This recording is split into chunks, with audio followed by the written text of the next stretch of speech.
సాధారణంగా అయితే చాలా మంది కోరిన కోరిక తీరితే 108 ప్రదక్షిణలు చేస్తానో లేదా 108 కొబ్బరికాయలు కొడతాననో తలనీలాలు సమర్పిస్తామనో ఇంకొందరైతే ఆ దైవానికి విలువైన కానుకలు సమర్పిస్తూ ఉంటారు. తిరుపతి వెంకటేశునికి కాలినడకన గుడికొస్తామని, అరుణాచలేశ్వరుడికి గిరి ప్రదక్షిణ చేస్తామంటూ రకరకాల మొక్కులు మొక్కుతుంటారు. ఇంకొందరైతే కాలినడకన కాదు మోకాళ్లతో కొండెక్కుతామంటూ కఠినమైన మొక్కులు కూడా మొక్కుకుంటారు.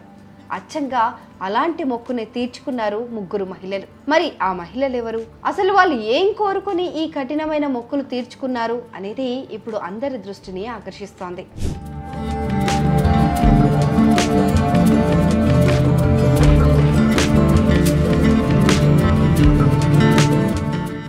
తెలంగాణలోని మరో అన్నవరంగా పేరుగాంచిన దండేపల్లి మండలం గూడెం గ్రామంలో కొలువైన శ్రీ రమా సహిత సత్యనారాయణ స్వామి ఆలయ మెట్లను ముగ్గురు మహిళలు మోకాళ్లపై ఎక్కి తమ మొక్కును చెల్లించుకున్నారు.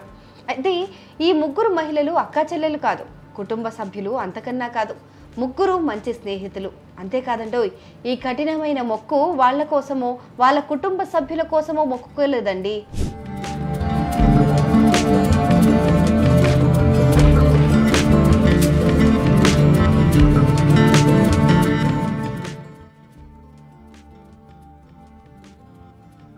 భారతదేశ సంక్షేమం కోసం, దేశ రక్షణ కోసం అహర్నిశలు శ్రమిస్తున్న జవాన్లు బాగుండాలని ఈ ముగ్గురు మహిళలు మోకాళ్లపైన గుడిమెట్లెక్కి మొక్కులు తీర్చుకోవడం గమనార్హం.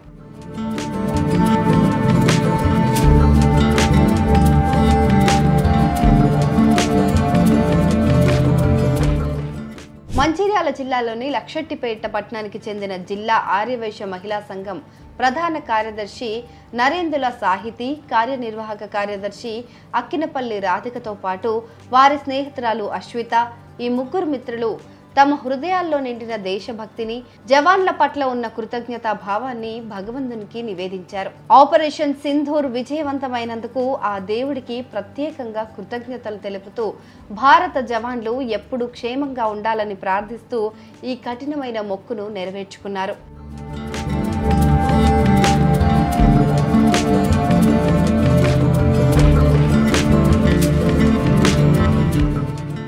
మోకాళ్లపై ఒక్కో మెట్టు ఎక్కుతుంటే వారి కళ్ళల్లో కనిపించిన భక్తి, హృదయాల్లో నిండిన తపన అక్కడున్న ప్రతి ఒక్కరిని కదిలించింది. దేశం కోసం తమ ప్రాణాలను సైతం లెక్క చేయకుండా సరిహద్దుల్లో కాపలా కాస్తున్న జవాన్ల కోసం వారు చేసిన ఈ నిస్వార్థమైన ప్రార్థన చాలా మందిని ఆలోచింపజేస్తోంది. కష్టాలు కోర్చుకొని మొక్కు తీర్చుకున్న అనంతరం ఆ ముగ్గురు మహిళలు స్వామివారికి ప్రత్యేక పూజలు చేసి దేశం సుభిక్షంగా ఉండాలని, జవాన్లందరూ వారి వారి ఇండ్లకు సురక్షితంగా తిరిగి రావాలని వేడుకున్నారు.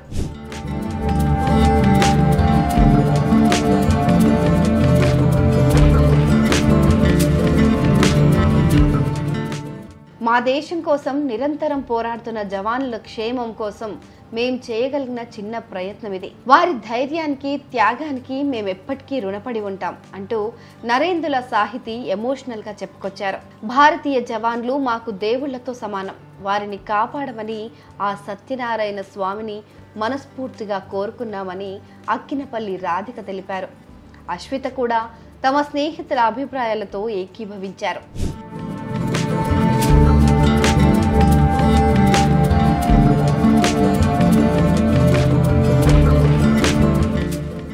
దేశ జవాన్లపై ఈ ముగ్గురు మహిళలు చూపించిన ఆప్యాయతానురాగాలు దేశంలోని ప్రతి ఒక్క పౌరుడికి స్ఫూర్తినిచ్చేలా ఉందని స్థానికులు అభిప్రాయపడుతున్నారు. దేశం కోసం పోరాడుతున్న జవాన్ల కోసం తమ వంతుగా ఏదో ఒకటి చేయాలనే తపన వారిలో స్పష్టంగా కనిపిస్తోందని చెప్పుకొచ్చారు. ఈ ముగ్గురు మహిళలు కోరుకుంటున్నట్టు సరిహద్దుల్లో మన కోసం ప్రాణాలకు తెగించి పోరాడుతున్న జవాన్లు సురక్షితంగా ఉండాలని ఆశిస్తూ జై జవాన్ జై భారత్.